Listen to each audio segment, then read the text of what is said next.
Assalamualaikum, welcome to my YouTube channel. Saya Vivi Ade Tantrian, mahasiswi dari Sekolah Tinggi Ilmu Farmasi Bakti Pertiwi Palembang. Pada video kali ini saya akan menjelaskan materi-materi mengenai yang pertama anestetika, selanjutnya antidepresi, dan terakhir itu adalah obat-obat sistem saraf otonom.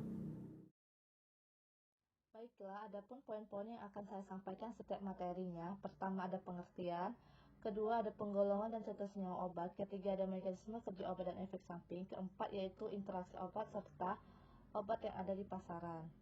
Oke, kita mulai dari materi pertama yaitu anestesi. Pertama-tama anestesi terbagi menjadi dua, anestesi umum dan anestesi lokal. Apa itu anestesi umum dan anestesi lokal? Let's get to start. Anestesi umum adalah anestesi yang bekerja dengan cara menekan sistem saraf pusat sampai derajat tertentu. Sedangkan pada anestesi lokal itu anestesi yang hanya hilangnya sensasi pada bagian tubuh tertentu tanpa hilangnya kesadaran. Penggolongan dan contoh senyawa obat. Pada anestesi umum terbagi menjadi anestesi parenteral dan anestesi inhalasi gas.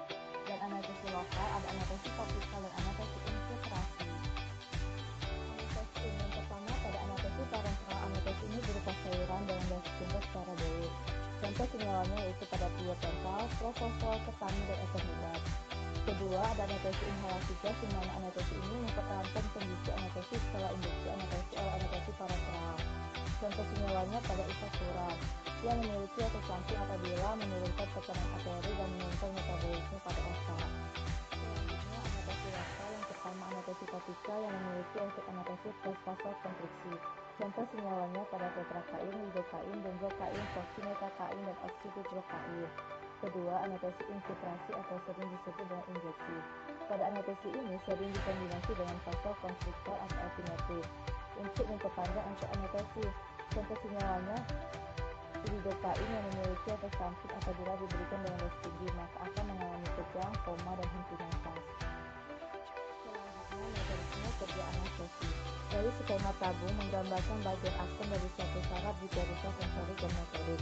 Jadi di sebagai akson ada saluran-saluran natrium yang akan memungkinkan masuknya ion natrium untuk pembentukan potensial aksi. Mekanisme kerja anestesi umum yang pertama meningkatkan sensitivitas reseptor GABA sehingga transmisi saraf ke inhibisi dan pendeteksinya meningkat. Contoh senyawanya itu pada isofluron, barbiturat, dan propofol. Selanjutnya meningkatkan kemampuan gliksid untuk berikatan dengan reseptornya. Contohnya pada propofol dan barbiturat.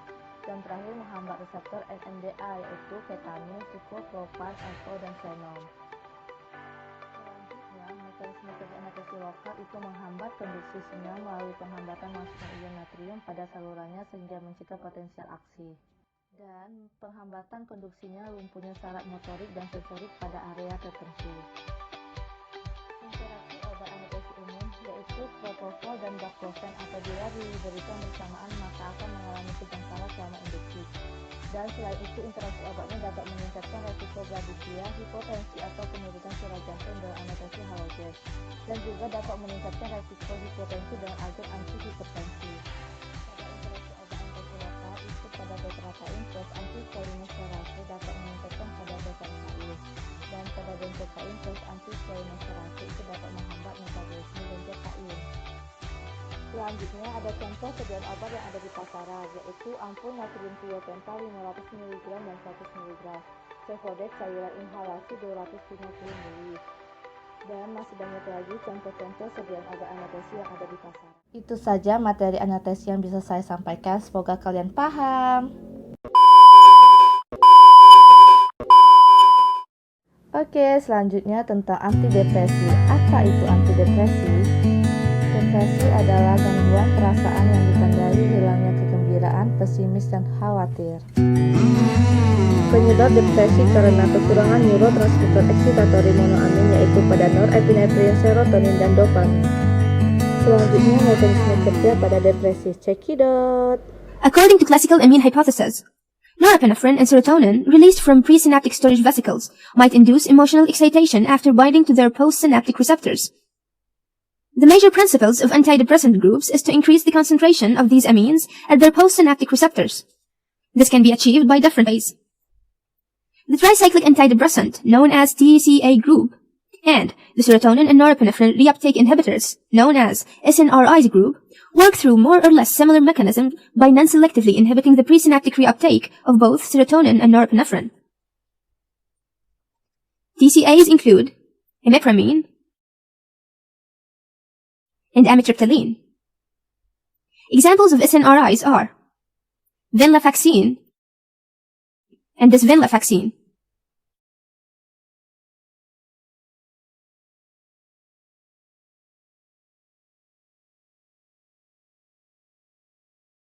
Another important and popular antidepressant drug group is selective serotonin reuptake inhibitors, known as SSRIs. This group of drug works more selectively toward the inhibition of the reuptake of serotonin only. Examples of SSRIs are fluoxetine and paroxetine.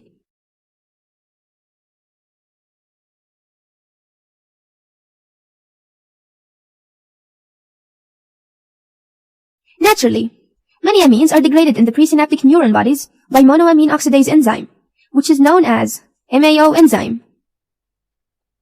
This enzyme decreases the concentration of different amines inside the storage vesicles.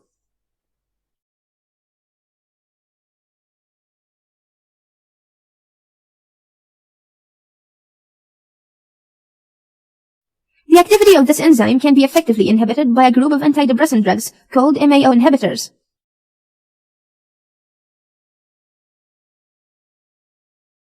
MAO inhibitors include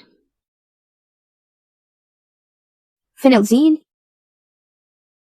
and isocarboxazid. Oke, kita masuk ke golongan antidepresi. Golongan antidepresi terbagi menjadi 5 bagian. Pertama, golongan inhibitor pengambilan kembali norepinefrin dan serotonin. Contoh senyawanya itu ada amitriptyline. Contoh senyawa lain pada imipramine. Dapat kalian lihat di situ ada interaksi obat dan bentuk dan kekuatan sediaannya. Dan ada juga contoh senyawa lain seperti duloxetine, venlafaxine, dan nortriptyline. Golongan kedua itu ada inhibitor pengambilan kembali serotonin. Contoh senyawa obatnya pada citalopram. Selanjutnya itu ada fluoxetine. Dapat kalian lihat sendiri itu ada interaksi obat beserta contoh bentuk kekuatan sediaan. Senyawa lain seperti fulfosamin, sertralin, dan escitalopram. Oke, selanjutnya golongan inhibitor monoamin oksidase. Contoh senyawanya pada selegiline. Contoh senyawa lain seperti macrobamid. Oke, golongan terakhir itu ada antidepresan atipikal, di mana contoh senyawa obatnya itu bupropion. Dan contoh senyawa lain ada methylprednisolone.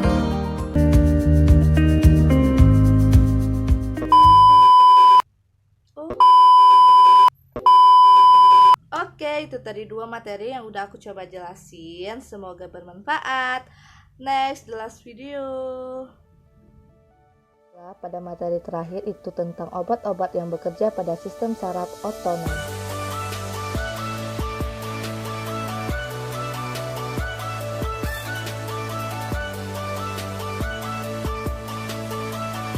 Oke, kita lanjut dengan sistem saraf otonom. Sistem saraf otonom itu apa ya? Sistem saraf otonom adalah sistem saraf yang bekerja tanpa perintah dan mengkoordinasi sejumlah fungsi organ, yaitu pada kardiovaskuler, pernapasan, pencernaan, ekskresi, serta reproduksi. Selanjutnya, secara umum obat-obat SSO terbagi menjadi 2, ada yang simpatis dan parasimpatis. Berdasarkan kerjanya ada yang agonis dan antagonis. Mekanisme kerja agonis itu meningkatkan kerja saraf simpatis ataupun parasimpatis, sedangkan antagonis menurunkan kerja saraf simpatis dan parasimpatis. Pada penggolongan simpatomimetik terbagi menjadi 4 bagian, ada inhibitor MAO, inhibitor COMT, agonis tidak langsung, dan agonis langsung.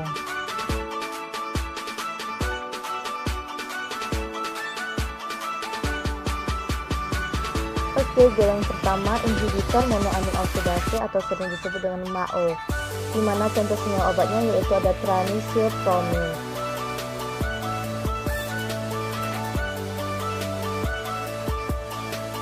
Pada penggolongan simpatolitik, kediri menurunkan jumlah epinefrin pada tempat penyimpanannya atau neuron, seperti reserpin dan betanidin, dan antagonis adrenoreseptor atau reseptor adrenalin.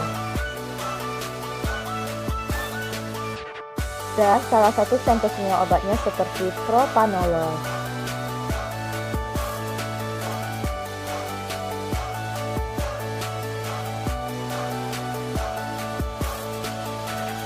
Selanjutnya, pembagian parasimpatomimetik. Itu ada parasimpatomimetik langsung dan parasimpatomimetik tidak langsung.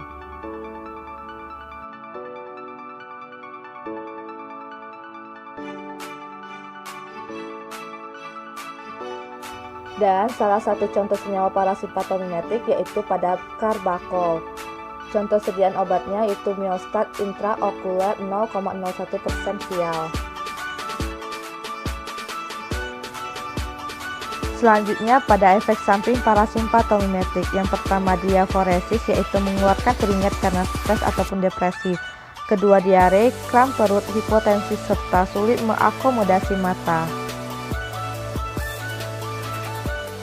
Selanjutnya parasimpatolitik, yaitu obat-obat yang bekerja menghambat atau mengantagonis neurotransmitter asetilkolin sehingga dapat menurunkan aktivitas sel yang bekerja di bawah koordinasi sistem parasimpatis. Oke, itulah 3 materi yang sudah saya sampaikan. Semoga bermanfaat. Jangan lupa like, comment, and share.